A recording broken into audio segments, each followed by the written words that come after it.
Hi friends, welcome back. और जैसे कि पिछले वीडियो में हम लोगों ने सीखा था ऑब्जेक्टिव केस, कर्म कारक। और जैसा कि हम लोग जानते हैं, आपको मालूम है कि हम लोग पढ़ रहे हैं case of noun. Case of noun जब हम पढ़ते हैं तो केस की बात करते हैं तो केस चार प्रकार के होते हैं: nominative case, objective case, possessive case, vocative case. हम लोगों ने सीखा था ऑब्जेक्टिव केस। तो जब ऑब्जेक्टिव केस की बात किया तब ऑब्जेक्टिव केस होता क्या है? जब कोई नाउन या प्रोनाउन किसी भी सेंटेंस में वर्ब के ऑब्जेक्ट के रूप में यूज होता है, जब कोई नाउन या प्रोनाउन किसी भी सेंटेंस में वर्ब के ऑब्जेक्ट के रूप में यूज होता है, वो ऑब्जेक्टिव केस में होता है। अब उसको पहचानने की बात करें तो वाक्य में प्रयुक्त वर्ब में दो प्रकार का प्रश्न करते हैं। एक तो क्या लगा के प्रश्न कर लेगा, क्या। अगर मान लो क्या लगा करके उत्तर में कोई नाउन या प्रोनाउन नहीं मिल रहा है तो हमने क्या करना, किसे या किसको लगा के प्रश्न कर लेंगे, किसको। क्या लगा के प्रश्न किया, अगर मानते हैं मिला कोई नाउन प्रोनाउन तो वो ऑब्जेक्टिव केस में होगा। अगर क्या नहीं लगाकर मिला तो हम किसे या किसको लगाकर प्रश्न करेंगे, और उत्तर में जो भी नाउन या प्रोनाउन रिसीव होगा हमें, वो हमारा ऑब्जेक्टिव केस होगा। तो कल जो चर्चा हो रही थी उसमें हमने आपको बताया था, सुनिएगा ध्यान से, किसी भी सेंटेंस में जब हम किसी सेंटेंस की फॉर्मेशन करते हैं, जब हम किसी सेंटेंस की संरचना करते हैं तो उसमें एक वर्ब होता है, कोई ना कोई एक्शन होता है, और जो एक्शन होता है वही वर्ब होता है, और जो एक्शन होता है वही उस सेंटेंस का प्राण होता है। अब उस एक्शन को जो करने वाला होता है वो हमारा डूअर होता है, उसको हम बोलते हैं डूअर ऑफ द एक्शन। और उस एक्शन का प्रभाव जिस शब्द पर पड़ता है, अर्थात उस एक्शन को जो रिसीव करने वाला होता है, रिसीवर होता है, वो ऑब्जेक्ट होता है। अर्थात receiver of the action object होता है, doer of the action subject होता है, और किसी भी सेंटेंस में जो एक्शन होता है वो वर्ब होता है। अब यहां समझने की बात है, तो जो ऑब्जेक्ट की बात किया तो जो वर्ब का ऑब्जेक्ट होता है वो नाउन भी हो सकता है, प्रोनाउन भी हो सकता है, इन्फिनिटिव भी हो सकता है, जेरेंड भी हो सकता है, फ्रेज भी हो सकता है, क्लॉज भी हो सकता है। अब पहले आप यहां समझो। तो पहले आप देखो, जो वर्ब का ऑब्जेक्ट होता है वो क्या कहता है, नाउन भी हो सकता है, नाउन ना है तो प्रोनाउन भी हो सकता है, प्रोनाउन इन्फिनिटिव भी हो सकता है, इन्फिनिटिव भी हो सकता है, जेरेंड भी हो सकता है, फ्रेज भी हो सकता है, और क्लॉज भी हो सकता है। याद रखो, जो वर्ब का ऑब्जेक्ट होता है, एक बार फिर समझिए, कोई भी सेंटेंस होगा उसमें जो एक्शन होता है वो वर्ब होता है, उस एक्शन को जो करने वाला होता है, जिसे हम डूअर ऑफ द एक्शन बोलते हैं, वो सब्जेक्ट होता है, और जो डूअर ऑफ द एक्शन होता है, सब्जेक्ट होता है, वही नॉमिनेटिव केस होता है। और उस एक्शन का प्रभाव जिस शब्द पर पड़ता है, अर्थात जो उस एक्शन को रिसीव करता है, जिसको हम क्या बोलते हैं, रिसीवर ऑफ द एक्शन, वो ऑब्जेक्ट होता है, और ऑब्जेक्ट ही ऑब्जेक्टिव केस होता है। लेकिन अब इंपॉर्टेंट बात यह है कि जो वर्ब का ऑब्जेक्ट होता है वो कौन कौन हो सकता है। वो नाउन भी हो सकता है, प्रोनाउन भी हो सकता है, इन्फिनिटिव भी हो सकता है, जेरेंड भी हो सकता है, फ्रेज भी हो सकता है, क्लॉज भी हो सकता है। वर्ब का ऑब्जेक्ट इनमें से कोई एक हो सकता है, और इनमें से कोई भी, चाहे noun, pronoun, infinitive, gerund, phrase, clause, अगर ये ऑब्जेक्ट होगा तो डेफिनेट सी बात है वो ऑब्जेक्टिव केस में होगा, वो वर्ब का ऑब्जेक्ट होगा, ऑब्जेक्टिव केस होगा। कैसे होता है इसको समझ लेते हैं थोड़ा सा, ठीक। जैसे यहां समझने की बात है, ठीक। तो पहला हम फोकस कर रहे हैं जो है हमारा नाउन। वर्ब का ऑब्जेक्ट नाउन हो सकता है। कैसे? जैसे हमने देखा यहाँ हमने लिख दिया कि मान लो राम, ठीक, अब हमने लिखा राम, अब रीड्स लिख दिया, रीड्स अ बुक। अब एक सेंटेंस है, अगर ये सेंटेंस है तो इसमें एक एक्शन जरूर होगा। वो एक्शन कहाँ हो रहा है? रीड्स। अब यहां देखें तो रीड्स यही इसमें एक्शन हो रहा है। अब ये एक्शन हो रहा है तो जो एक्शन वर्ड होता है वही वर्ब होता है, और उस एक्शन का जो डूअर होता है, अब अगर इसमें पता करें doer of the action reads कौन है, तो राम है। यहाँ हमारा राम क्या है? ये डूअर ऑफ द एक्शन है। ये हमारा सब्जेक्ट है, ये हमारा सब्जेक्ट है, ठीक। जो डूअर ऑफ द एक्शन होता है वो सब्जेक्ट होता है। तो अब राम कौन से केस में है? ये हम बोल रहे हैं नॉमिनेटिव केस में है। ये हमारा नॉमिनेटिव केस में, नॉमिनेटिव, ठीक, ये हमारा नॉमिनेटिव केस है, ठीक। एक्शन रीड्स हो रहा। अब इसको देखते हैं, इस रीड्स को रिसीव कौन कर रहा है? रिसीवर ऑफ द एक्शन कौन है? अ बुक है। ये हमारा क्या है? अ बुक जो है ये हमारा क्या है? ऑब्जेक्ट है, ऑब्जेक्ट है, ठीक। अगर ये ऑब्जेक्ट है तो ये है क्या? नाउन है कि प्रोनाउन है कि इन्फिनिटिव है कि जेरेंड है कि फ्रेज है, क्लास है, या नाउन है? तो ये हमारा क्या है? ये हमारा ऑब्जेक्ट है और ये है क्या? नाउन, ठीक, नाउन है, ठीक। और नाउन है तो वर्ब का ऑब्जेक्ट बनकर के आया है, अर्थात रिसीवर ऑफ द एक्शन है। तो किस केस में होगा? ऑब्जेक्टिव केस में होगा, ऑब्जेक्टिव केस में होगा, ऑब्जेक्टिव केस में होगा। तो अब इसमें रीड्स जो एक्शन वर्ड है इसमें ही एक्शन हो रहा है, इसका डूअर जो राम है और इसका रिसीवर जो है बुक है।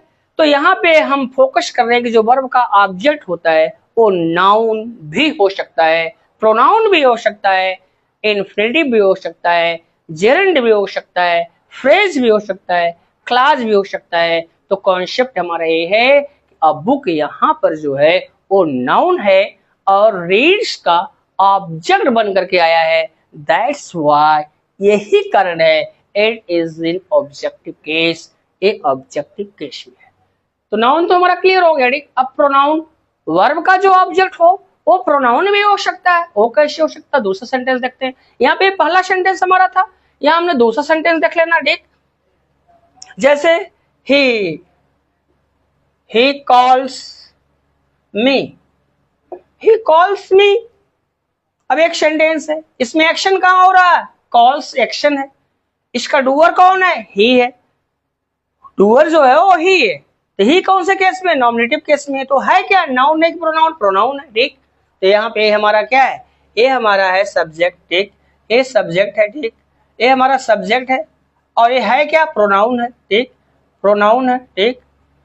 और ये doer of the action calls है, ये कौन से केस में? नॉमिनेटिव केस में, नॉमिनेटिव केस में, नॉमिनेटिव है, ठीक।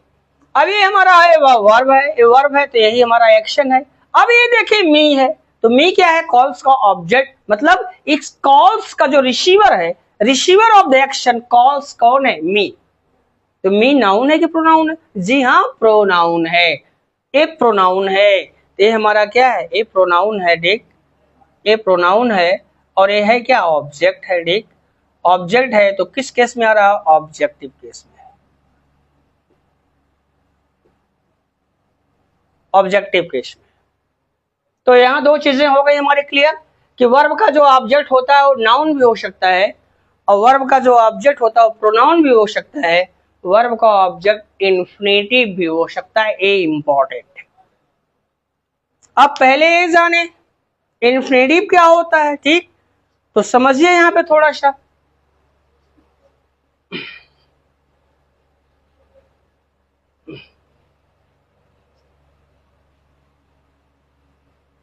इन्फिनिटिव की पहचान क्या होती है, ठीक।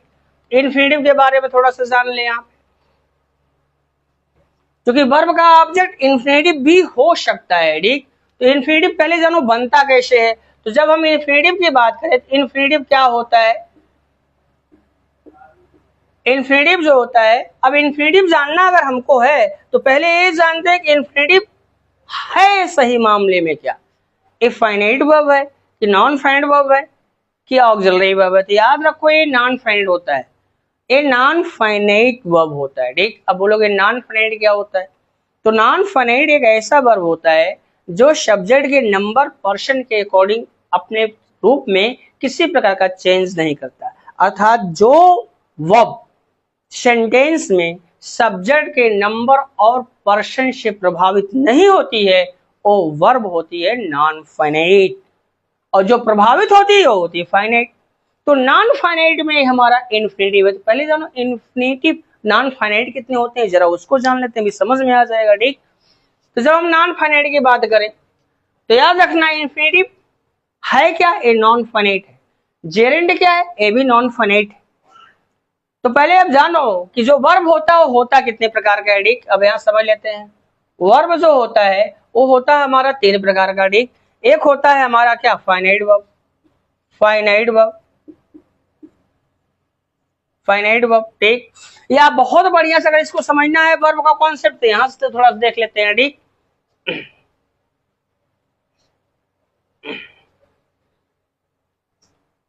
अब जैसे वर्ब, पहले वर्ब को ही जान लेते हैं। ठीक, वर्ब क्या है,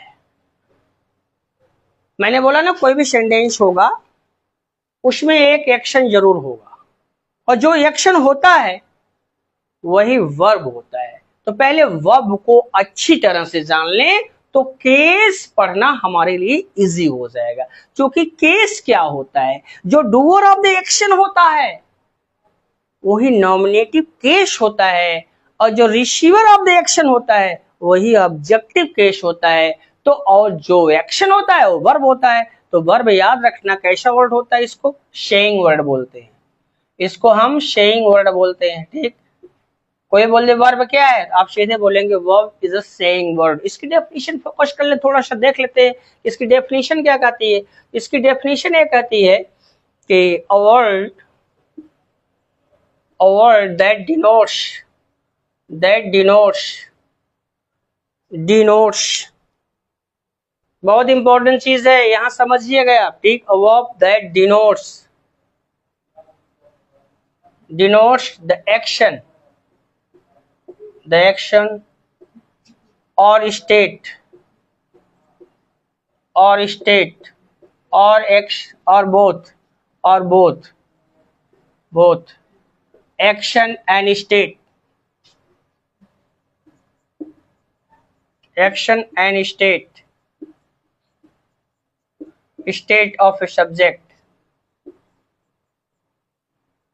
of a subject is called verb। अब समझो वर्ब क्या होता है। तो ये कहता है कि वर्ब एक ऐसा वर्ड होता है, क्या डिनोट्स करता है, जो एक्शन, यहां बात करता है एक्शन, फिर बोलता है स्टेट, और फिर बोलता है एक्शन और स्टेट दोनों की बात करता है। ठीक, किसका, सब्जेक्ट का।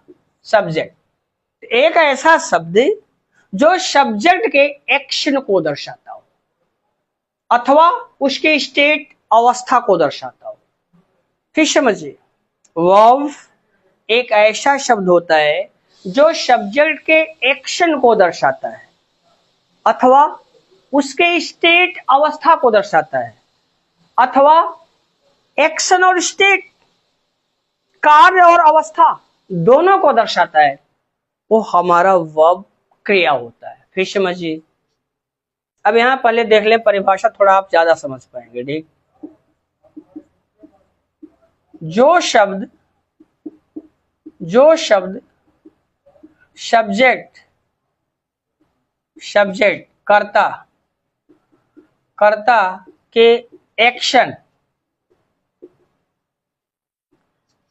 कार्य अथवा स्टेट अवस्था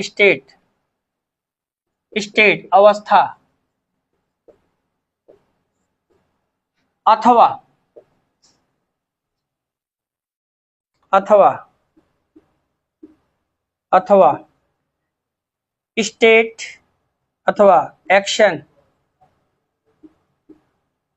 एंड स्टेट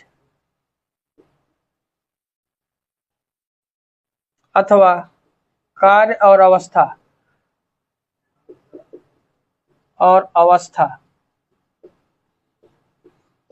दोनों को दर्शाता है।